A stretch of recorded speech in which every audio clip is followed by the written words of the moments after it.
Dun dun dun. Well, folks, WWE is at it again.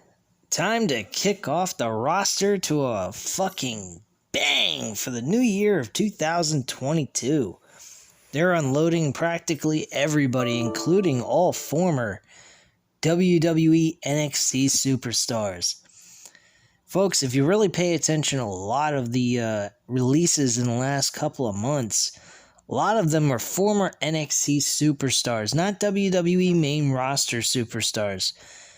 It's kind of a crying shame if you really think about it. Budget cuts? I think not. I think it has a lot to do with some of the former superstars that used to be with Triple H's original view of how NXT should be run and how WWE's future should be. That's how I'm kind of seeing it. Personally, this is a really, really sad statement about WWE. Tonight, as I was watching Smackdown, after hearing these release cuts, like about 12 hours before the show was supposed to go on the air, it was reported like late Thursday night, early Friday morning, that these releases took place, and I just found this mind-boggling. How they released all these people and just claim it's because of budget cuts. Are they purposely just trying to cut their entire roster till they're down to the bare minimum? I mean, this is becoming really ridiculous. If anything, you'd start wondering yourself as a fan, if you're truly a fan of WWE, which I don't know how you still can be a fan of this shit unless you're reporting this stuff on your own channel like I am. How you can be a fan of this crap? I mean, this is terrible stuff. Smackdown was fucking horrible. I mean, there was nothing on this show that was remotely entertaining. It was just as bad as last week, if not worse. I don't even know which one was worse. It doesn't really make a difference. It's all terrible. Fucking Monday Night Raw was god-awful. Smackdown was slightly better than Raw, but it's not hard to do better than Raw. I mean, you gotta really lower your standards to be worse than fucking Monday Night Raw, for God's sakes. But yeah, this is just bloody awful, man. I mean, like, where are they coming up with these budget cuts and all this? They're making tons of fucking money. The only thing that they're missing out on is the fans, which long term will keep them above float and allow them to continue to earn more money. But they don't seem to see that, and apparently, more than likely, my prediction will come true and they will go out of business. We can only hope, because WWE needs to go away. CM Punk made it best back in 2011. He stated that the only way WWE will do better is if Vince McMahon died, unfortunately. I mean, it's a pretty horrible thing to have to say, but let's face facts, guys. Unless WWE gets bought out, if Vince McMahon owns this till the day he dies, it will collapse. It is a fucking terrible show in his hands. A really terrible show. So let's go into the budget cuts of the 8 superstars that were released. We'll start off with Hit Row.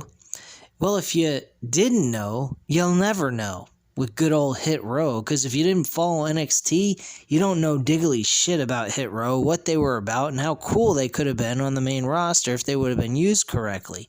Which basically all they had to do is just use them the same way NXT did, and they would have a pretty good faction. Unfortunately, they got rid of the K-Fab, they got rid of her, and now they got rid of all 3 of the other members, which to me wasn't surprising. They were released, they weren't even being used right, they weren't doing anything special on the show, and they didn't seem to really care about this faction that could have maybe did something really good in the mid-card, had a decent tag team. What they had with the trios group that they had, and they did nothing with this. Not a fucking thing. Ashante Adonis, Top Dollar, and Isaiah Swerve Scott are now released. These three men, outside of Isaiah Swerve Scott, Ashante Adonis, and Top Dollar, have no hope in the wrestling business. Nobody knows who the fuck these people are. Hell, not even me, and I followed NXT until Karrion Kross got beat by fucking Jeff Hardy on Monday Night Raw. I mean, I still can't get over that. Karrion Kross. He's beat on Monday Night Raw and then released. This guy looked like a fucking bum and then gets booted out of the fucking company on top of it. What a joke, guys. What a fucking joke. Yep, so those three guys are gone. Then we had Tegan Knox, a female performer who, by the way, on NXT had some memorable matches. She also wrestled in the Mae Young Classic and did great in that until an unfortunate injury took place. This woman has had some memorable matches on NXT. Could have been a future women's champion on that brand. And instead she was moved up to the main roster altogether. Now, okay, you move her up to the main roster and then what do you do with her? Nothing, and then you drop her. What was the point of moving her up to the main roster to begin with? Take her off television so people can forget who she is or not know who she is if they're not familiar with her? I mean, these people purposely make their talent unsuccessful. They purposely hold them down. What is the point in being in business? I've said this countless times. They're not in it to win it. They're not in to be competitive or do anything special. When they say AEW is not their competition, they are speaking the truth because they're not in it to compete. They're not in it to do anything special in the wrestling industry. They don't view themselves as a wrestling conglomerate. They don't look at themselves as anything more than just an entertainment product.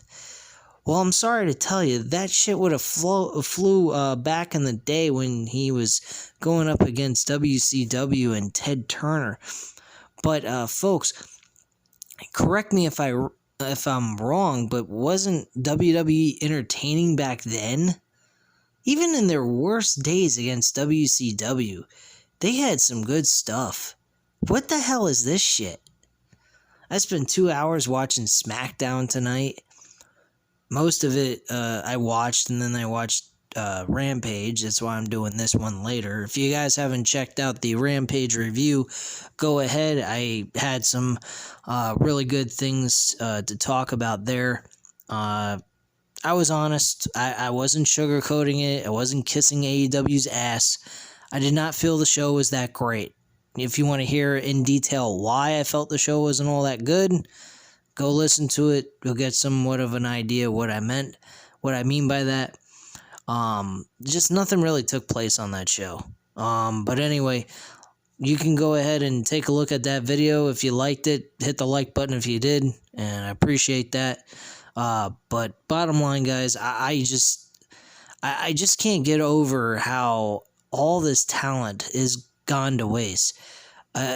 Tegan Knox, one of them. Shane Thorne. Shane Thorne did nothing. He was in a tag team with another person. I forgot his name. He was released a long time ago.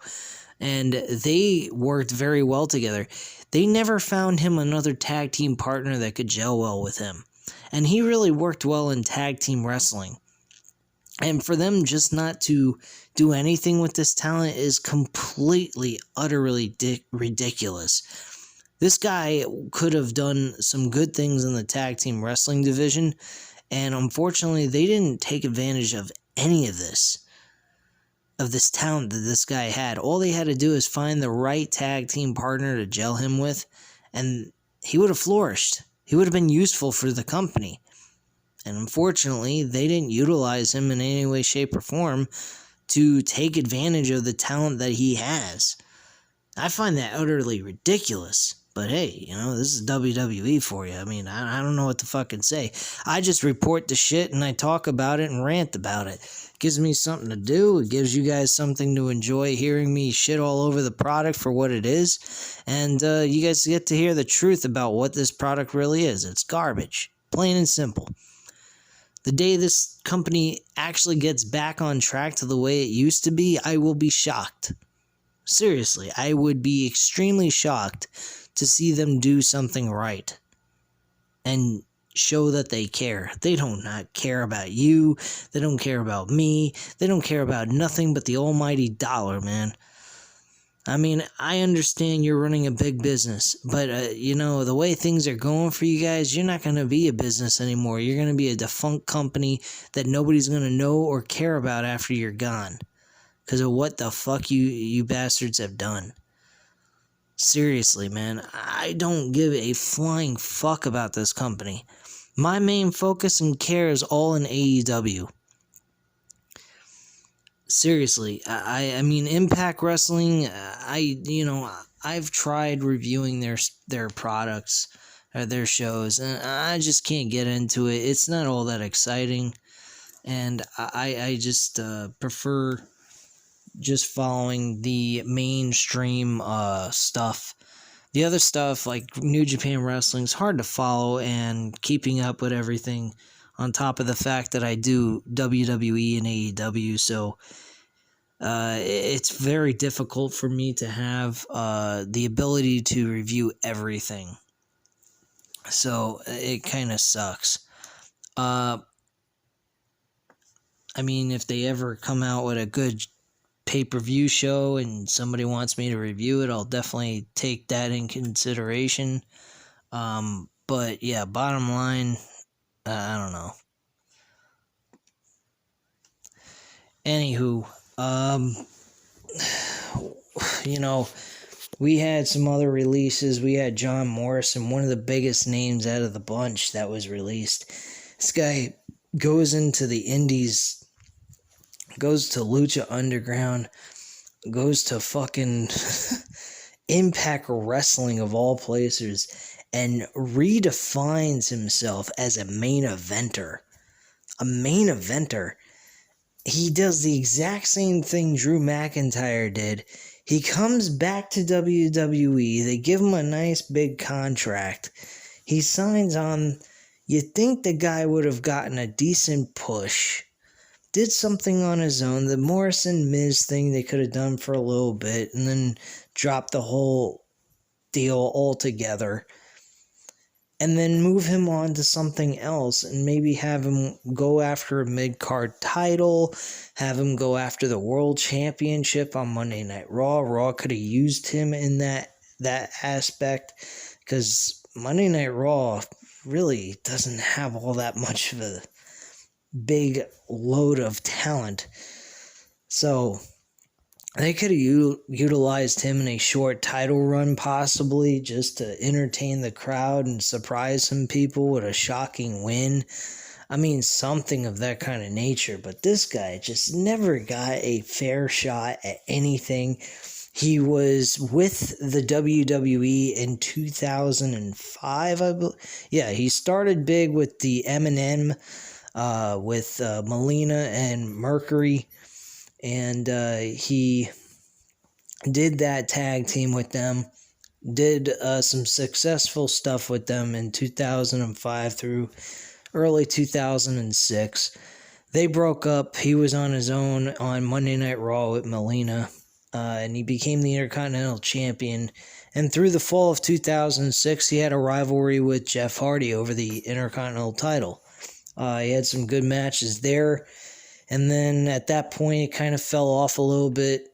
He developed this tag team with The Miz. They became a great tag team for a while, for 2 or 3 years. And then they kind of dropped off and went their separate ways. By, I believe, 2009, that's when they became enemies. And bragging rights, they were both Intercontinental and U.S. Champion. Very similar to what I reported earlier this week, I believe it was, where Survivor Series has become bragging rights. That's right, folks. Bragging Rights is now Survivor Series. They shouldn't even call Survivor Series anymore. They should just call it Bragging Rights with no real, legit build. Because that's really all it is. It's a fucking joke. I personally don't care for this shit whatsoever. They had Jackson Riker released. Not a big deal there. I mean, the whole thing is just an utter joke. I don't know if I got all 8 people, but personally, my computer got shut off for some strange reason. It shut itself off for whatever reason. It's rebooting itself. And I can't get into this stuff anymore with WWE. I do these reviews because you guys tune in. If you guys didn't tune in, I wouldn't even bother. I'm getting an average of like 50 to 60 views a video. I mean, I can't pass that up. This is a very small channel. And if you guys are tuning in and you're interested in what I gotta say, I'm gonna keep producing these videos regardless of the fact that I hate the fucking company. But man, how the fuck can anyone watch this shit? I'm still wondering to myself, how are they getting 1.5 to 2 million views a week? Is the people in this country that fucking dumb? I mean, come on. You gotta be a blithering idiot not to see how lifeless and soulless this fucking show is, man. This show has nothing to offer to anybody. There's no attitude. There's no aggression. Roman Reigns is about the only real, legit, genuine character on this show. There's nothing on this show. There's no anger. There's no, aggression. There's nothing going here. These people are just, hey, smile. Fuck your smiles. I don't want to see you smile. I don't want to see you kick each other's ass and show some genuine aggression and dislike towards the other guy that is trying to destroy you or take your spot in becoming a world champion. Could you imagine if you were watching UFC or boxing and and you're seeing a buildup leading to a fight between 2 men, and they're not really having anything to say. They're saying, oh, this guy's wonderful. I can't wait to get in the ring or the octagon with him. None of that shit's ever going to be said. I don't care if they respect each other immensely. When it comes down to wins and losses and a championship, they're going to say what they're going to say, and they're going to kick their ass. That's all there is to it. These matches, outside of Roman Reigns, everyone else is just it's just a repetitive load of shit. They sound like adolescent children in high school or something. They don't sound like adults. They don't sound like normal people like you would meet on the street. I mean, if you went ahead and you pissed somebody off, they'd destroy you. These people act like fucking blithering idiots. They really do. I can't stand this Happy Corbin. This Happy Corbin shit. He's got a guy next to him that makes comedic jokes that I think would be booed off the stage. I think somebody would throw a brick at the guy's fucking head.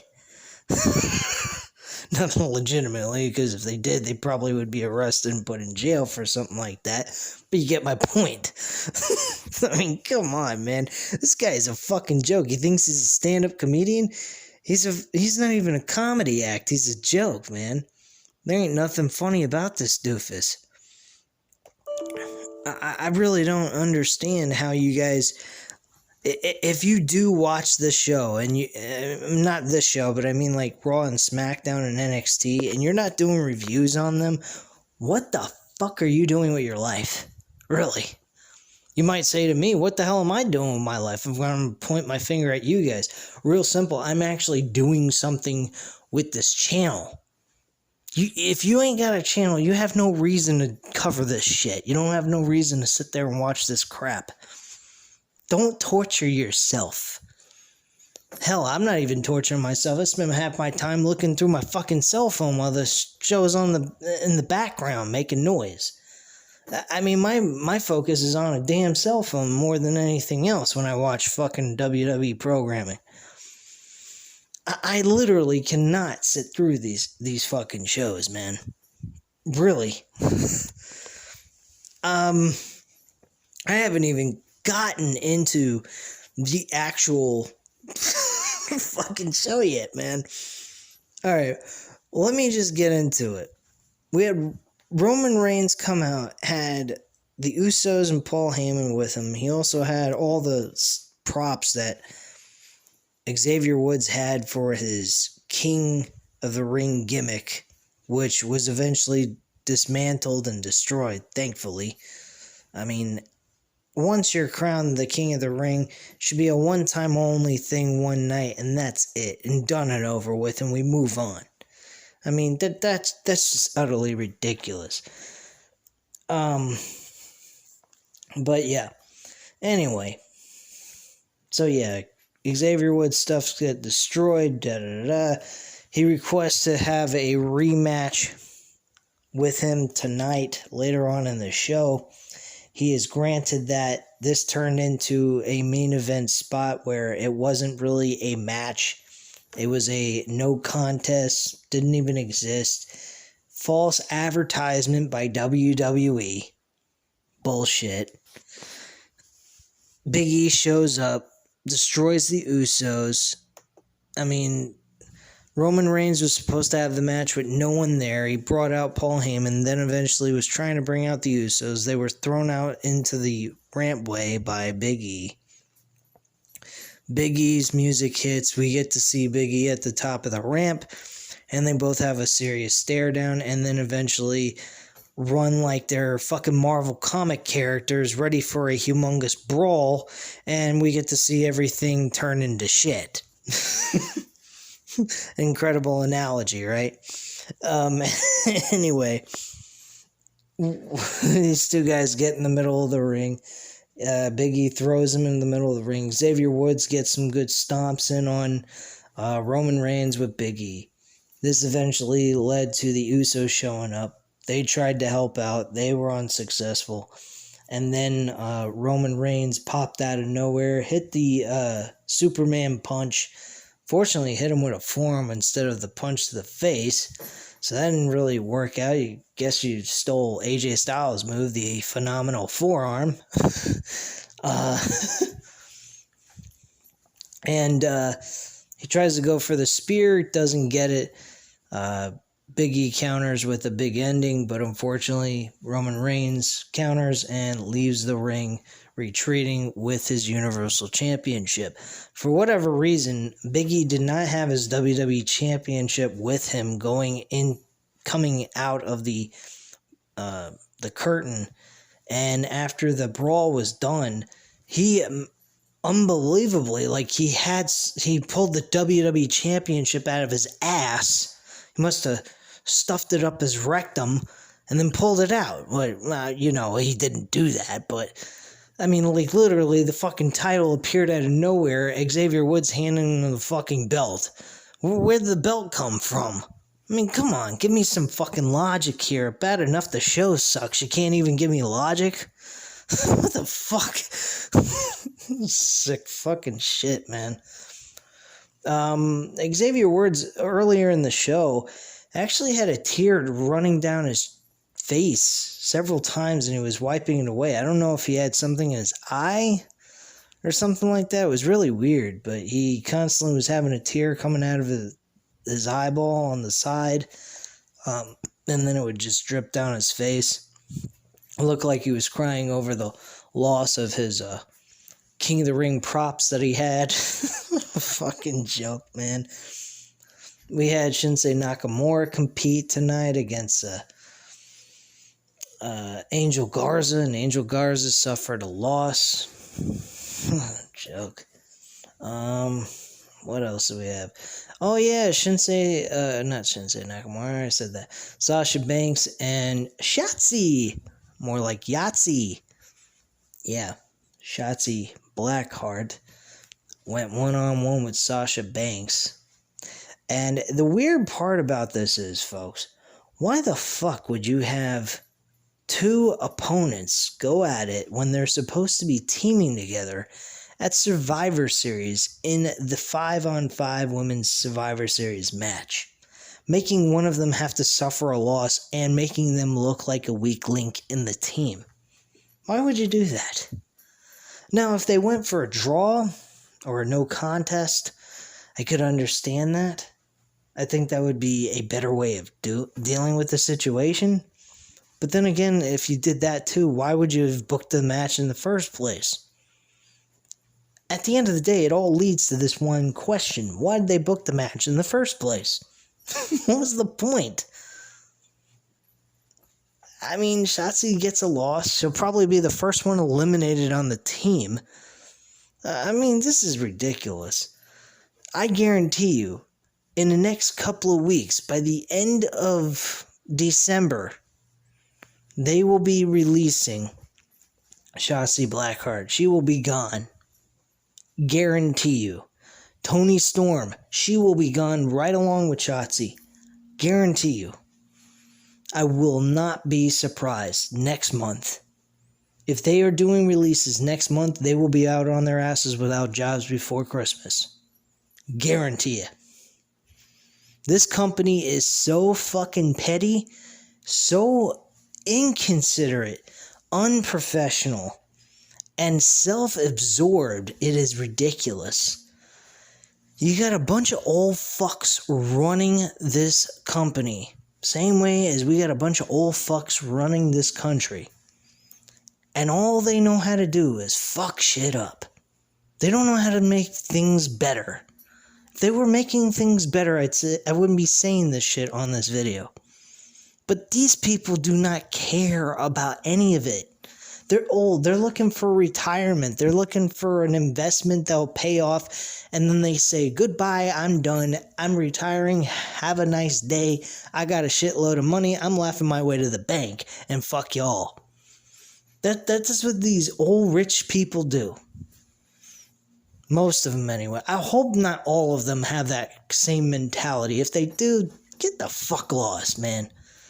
Really. But this is ridiculous. Fucking... Let me see if I missed anything else. Oh yeah, Drake Maverick was another one. Not a big loss there.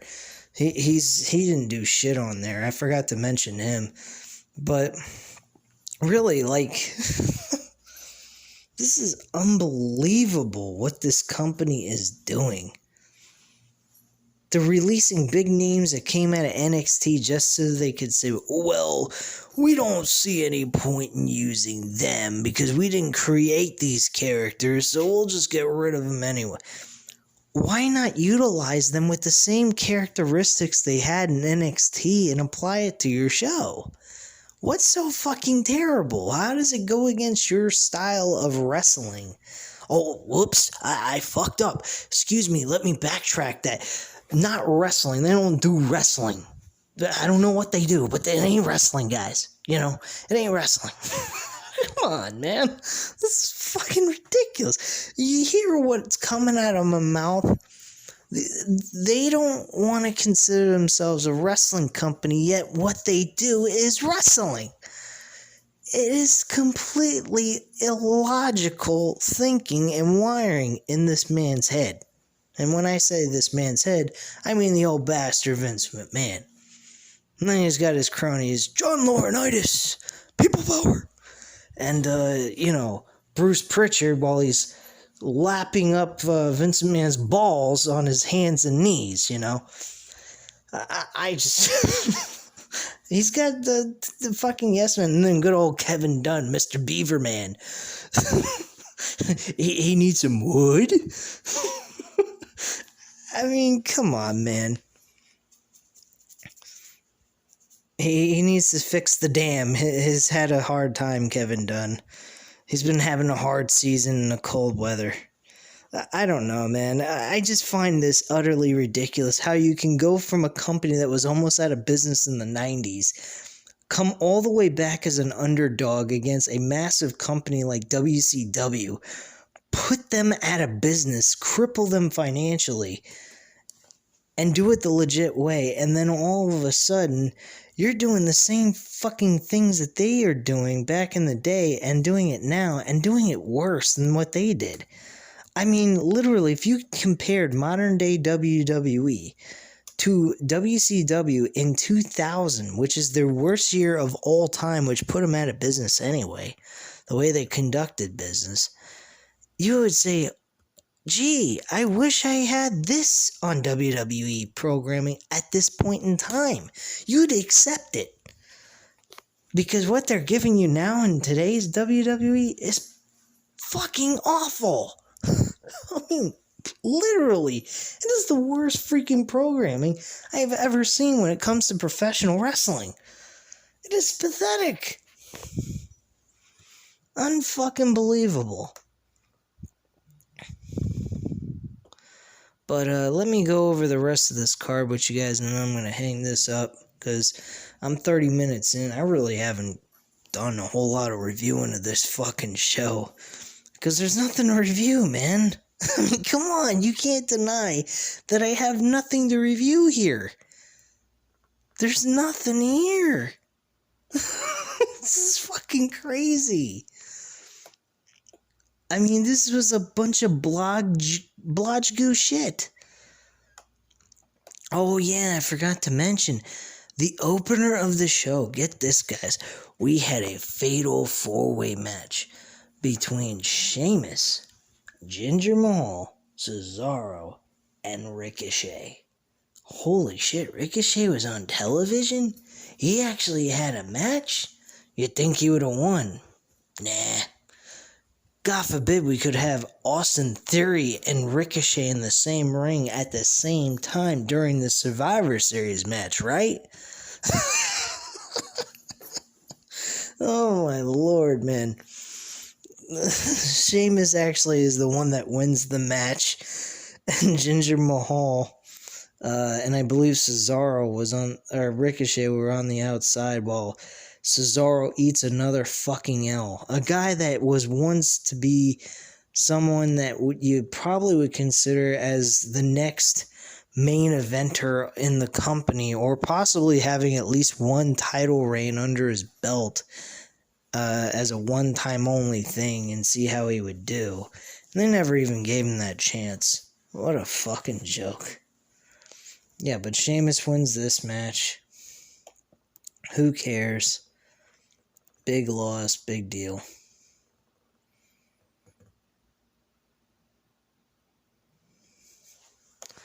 Anyway, we get Caleb Braxton backstage interviewing Jeff Hardy in probably one of the worst promos he's ever conducted in his entire fucking career. The man is sitting there, or standing there, I should say, standing there stating that this is probably one of his most epic Survivor Series matches he will ever have in his career. You got him saying this dialogue. Epic? Okay, more epic than his match in 2001 at Survivor Series with himself and his brother Matt Hardy defending in a title unification match with the WCW and WWF tag team titles inside of a steel cage? That's more epic than that match? Are you fucking kidding me? His match with a bunch of 4 guys that he has no business with has been a Raw guy his entire year, and he just went over to SmackDown representing SmackDown. And this is supposed to be more epic than that match. Oh, what about the other match he had? Let's see here. The match he had with DX, CM Punk, I believe, and a couple other guys from 2006. That wasn't a good Survivor Series match. He ended up being, I think he was part of that team, and they ended up sweeping the fucking entire Rated R KO's team. Just, what a fucking joke, man. I mean, these people are fucking whacked. Really, they are fucking whacked out of their minds.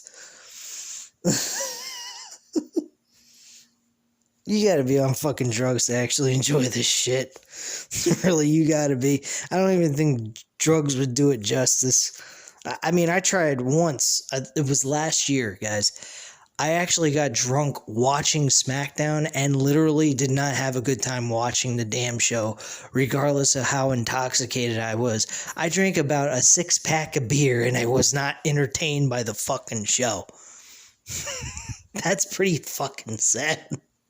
And I usually never drink a 6-pack. I don't particularly like to drink a lot of beer. Makes my stomach bulge out, and it gives me makes my stomach hurt, and I don't like doing that. So I try to stay away from drinking too much alcohol. I love the taste of beer, but I don't like to drink 6-packs on a normal basis. I mean, that's just a little much for me. We had Leah and Naomi against Shayna Baszler and Natalya in a nothing match where the referee screws Naomi in the match with a fast count. Now, obviously, the fucking referee was told to do this because later on in the show, she's talking to fucking, what's-her-face, Sonya Deville, and letting her know how well she did. Did she like what she saw? And she was talking to Sami Zayn, and she interrupted her, and she didn't like that, and she thought it was rude and whatever. It was announced, though, that Sonya Deville has put Sami Zayn in this battle royale between Raw and SmackDown. What a fucking joke, man.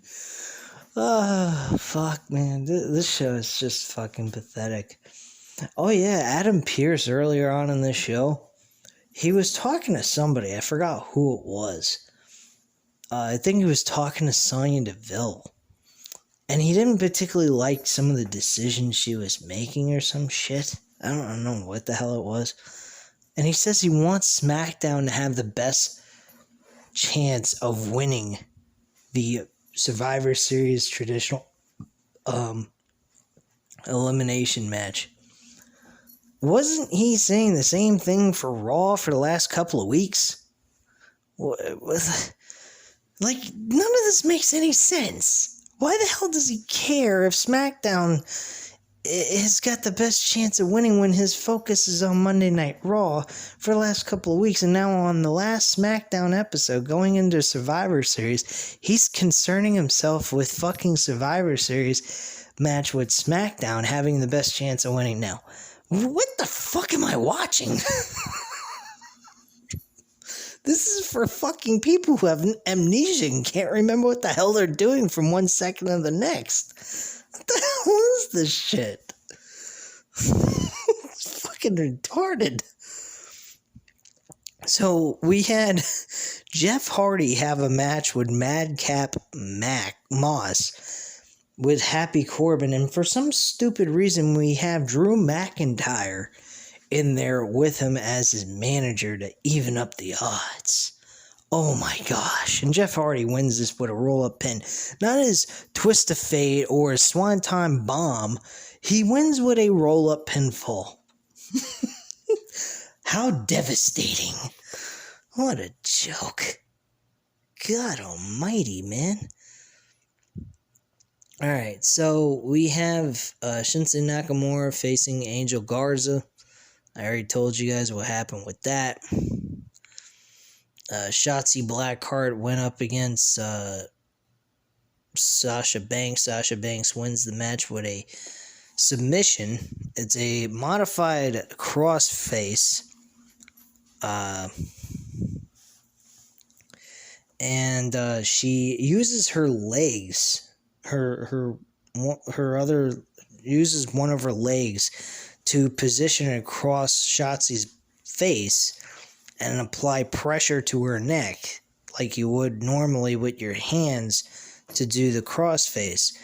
Well, throughout the entire match, Shotzi Blackheart was working on her left arm. She happened to put her arm inside of a steel steps where the holes are to actually grip the thing, the handles on the thing, so you could pick it up and possibly hit someone with it or carry it around.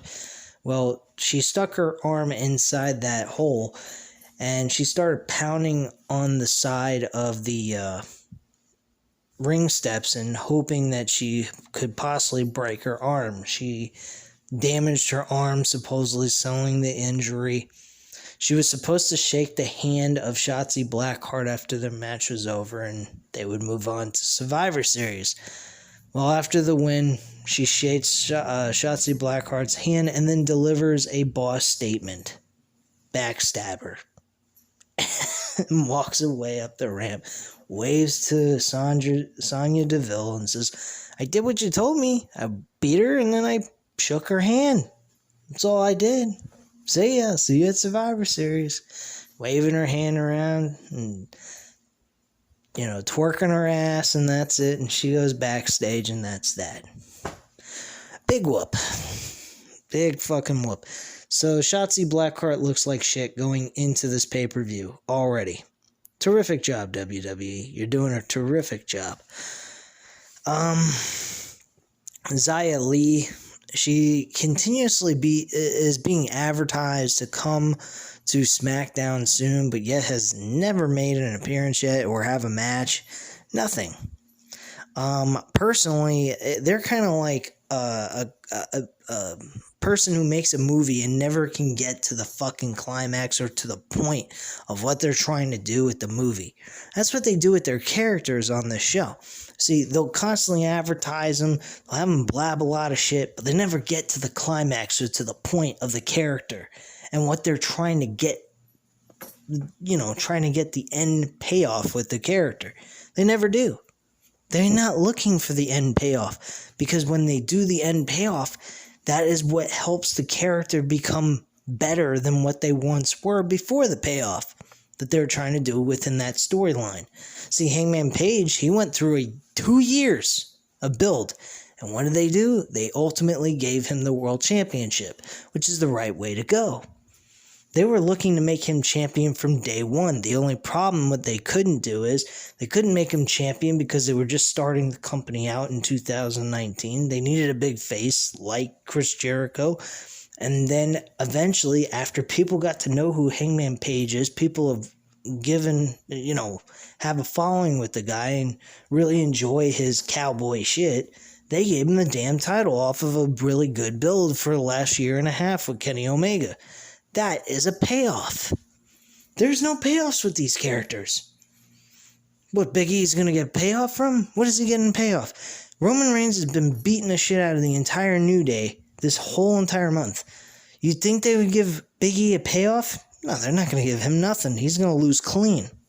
He's going to lose clean. He's going to be submitted with a fucking guillotine. He's going to pass out in the middle of the ring, and that's going to be that. And then we will be moving on to the next pay-per-view with Big E with the WWE Championship suffering a big loss against the Tribal Chief. That's all there is to it, folks. And the next segment was the Xavier Woods, Roman Reigns, and Big E segment. I'm not going to go into that all over again. I already told you what happened there. This show sucked. There's nothing else more to talk about.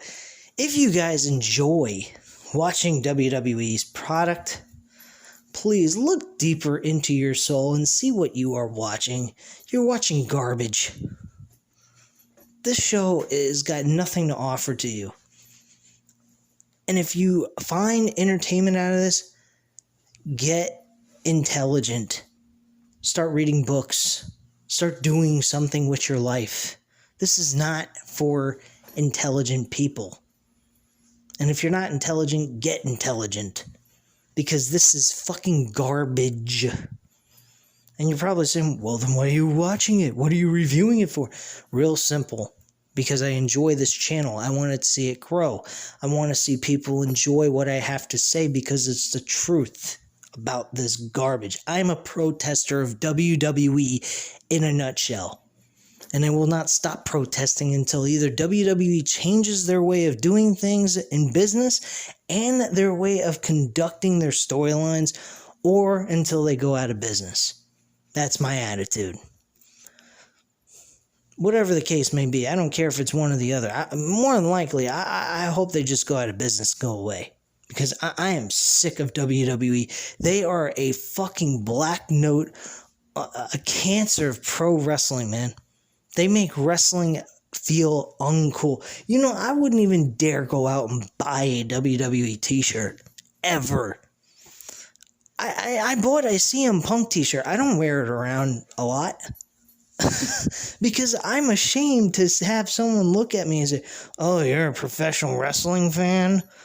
What garbage." Yeah, I know why you think it's garbage. WWE's the main head of the whole wrestling industry, and they give professional wrestling a black eye. So yeah, I can understand why somebody would walk up to me and say, "Whoa, wrestling, oh yeah, that's real cool, you're a fucking nerd." Of course they would. Because wrestling with WWE is the forefront of what wrestling is. It's crap. And until they get out of the picture and they disappear, and people from the WWE start noticing AEW and start appreciating what they have to offer, nobody's going to accept pro wrestling. They're going to just think it's bullshit. In which case, WWE is bullshit. Plain and simple, man. But anyway, guys, that's all I have to say at this time. I've talked a lot. I've conducted almost an hour worth of content for you guys. I hope you enjoyed both videos. If you haven't checked out Rampage yet, go ahead and check it out. I had only 13 minutes in that video, but it was a decent, short little video. You can enjoy, hear what I have to say. I wasn't very pleased with Rampage either. So if you want to hear what I have to say on that, definitely go ahead and check that out. If you like this video, of course, hit the like button, hit the subscribe button if you're not already subscribed to the channel, and leave a comment down below. I'll definitely get back to you on that, and I thank you guys very much for watching. I hope you have a great night, guys. Bye.